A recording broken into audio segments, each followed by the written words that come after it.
ஆண்டவரும் இரட்சகருமாகிய இயேசு கிறிஸ்துவின் ஒப்பற்ற நாமத்தில் இன்றைய தேவனுடைய வார்த்தை 1 கொரிந்தியர் 10வது அதிகாரம் 13வது வசனம்.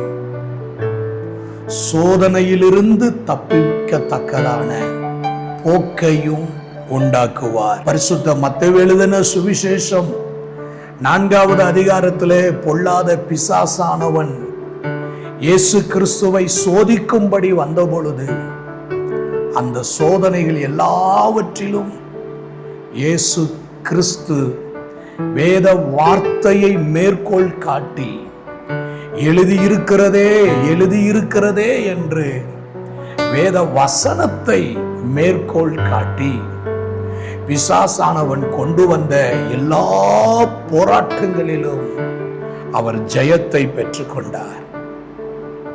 இன்றைக்கு மனுஷன் அப்பத்தினால் மாத்திரம் அல்ல, தேவனுடைய வாயிலிருந்து புறப்படுகிற ஒவ்வொரு வார்த்தையினாலும் பிழைப்பான் என்று சொல்லப்படுகிற இந்த தேவனுடைய வார்த்தையினுடைய மேன்மை என்ன? கர்த்தருடைய வார்த்தையினுடைய அதிசயம் என்ன? கர்த்தருடைய வார்த்தை நம்முடைய வாழ்க்கையில எப்படிப்பட்ட காரியங்களை செய்கிறது?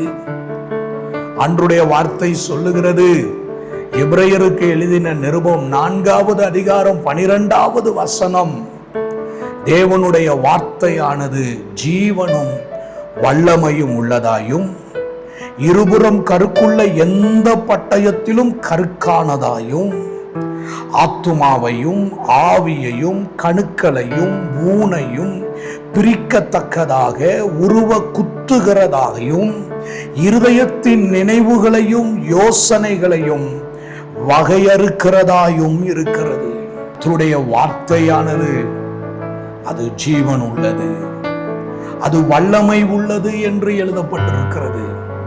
அது மாத்திரமல்ல, மனித அறிவுக்கு புலப்படாத மனிதனுடைய அவயங்களை, அங்கங்களை, ஆவியை, ஆத்துமாவை, கணுக்களை, ஊனை பிரிக்கத்தக்கதாக உருவ குத்தத்தக்கதாக இருக்கிறது. தேவனுடைய வார்த்தைக்கு நிகரானது இந்த உலகத்திலே ஒன்றுமில்லை. 2 தீமோத்தேயுவின் புத்தகம் 3வது அதிகாரம் 17வது 18வது வசனம் சொல்லுகிறது, வேத வாக்கியங்கள் எல்லாம் தேவ ஆவியினாலே அருளப்பட்டு இருக்கிறது. தேவனுடைய மனுஷன் தேறினவனாகவும் எந்த நற்கிரியை செய்ய தகுதி உள்ளவனாகவும் இருக்கும்படியாக அவைகள் உபதேசத்துக்கும் கடிந்து கொள்ளுதலுக்கும் சீர்திருத்தலுக்கும் நீதியை படிப்பிக்குதலுக்கும் பிரயோஜனம் உள்ளவைகளாயிருக்கிறது. மொத்தத்தில் கர்த்தருடைய வார்த்தை நமக்கு பிரயோஜனம் உள்ளதாயிருக்கிறது. நம்மை தேறினவர்களாக மாற்றுகிறது. எந்த நற்கிரியை செய்கிறதற்கு தகுதி உள்ளவர்களாக நம்மை மாற்றுகிறது. அது கடிந்து கொள்ளுதலுக்கும் சீர் பொருந்துவதற்கும் சீர்படுத்தப்படுவதற்கும் கர்த்தருடைய வார்த்தை உதவியாக இருக்கிறது. ஆகவே கர்த்தருடைய ஜனமே, உங்கள் வாழ்வில் வருகிற போராட்டங்களில் இருந்து நீங்கள் வெற்றி பெற வேண்டுமானால் நீங்கள் சார்ந்து கொள்ள வேண்டிய ஒன்று கர்த்தருடைய வார்த்தை. கர்த்தருடைய வார்த்தைக்கு நிகரானது இந்த உலகத்தில் ஒன்றும் இல்லை. தேவனுடைய வார்த்தையை பற்றி கொள்ளுங்கள். தேவனுடைய வார்த்தையை உங்கள் வாழ்க்கையாக மாற்றிக் கொள்ளுங்கள். ஆண்டவர் கிருபையாய் கொடுத்திருக்கிற இந்த நாட்களிலே சற்று நேரத்தை ஒதுக்கி வேதத்தை தியானியுங்கள். இந்த வேத வார்த்தை உங்கள் ஆத்துமாவை உயிர்ப்பிக்கும். இந்த வேத வார்த்தை உங்கள் ஆவி, ஆத்துமா, சரீரத்தை பரிசுத்தமாய் காத்துக்கொள்ளும்.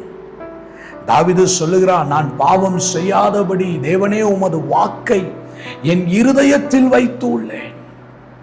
தேவனுடைய வார்த்தை நம்முடைய இருதயத்திற்குள் இருக்கும் பொழுது எந்த பாவ போராட்டமும் எந்த பாவத்தினுடைய எழுச்சியும் நம்முடைய வாழ்க்கையை வீழ்த்திவிடவே முடியாது. இன்றைக்கு தேவ கரத்துல நம்மை ஒப்பு கொடுத்து கர்த்தருடைய வேதத்தை தியானித்து வாசித்து வேத வசனத்தின் மூலமாய் சோதனையிலே வெற்றி பெறுவதற்கு நம்மை தேவனுடைய கரத்தில் ஒப்பு கொடுப்போம். அன்பின் நல்ல ஆண்டவரே, இன்றைக்கு எங்களை உங்களுடைய கரத்தில் ஒப்பு கொடுக்கிறோம். ஜீவனும் வல்லமையும் உள்ள தேவனுடைய வார்த்தை எங்கள் ஆவி ஆத்தும சரீரங்களுக்குள்ளாக அதனுடைய பிரசனம் நிரப்பட்டோன்னு சொல்லி நாங்க ஜெபிக்கிறோம். உம்முடைய திருக்கரத்தில் எங்களை ஒப்பு கொடுக்கிறோம். இயேசுவின் நாமத்தில் பிதாவே, ஆமென். கர்த்தர் நம்மை ஆசீர்வதிப்பாராக.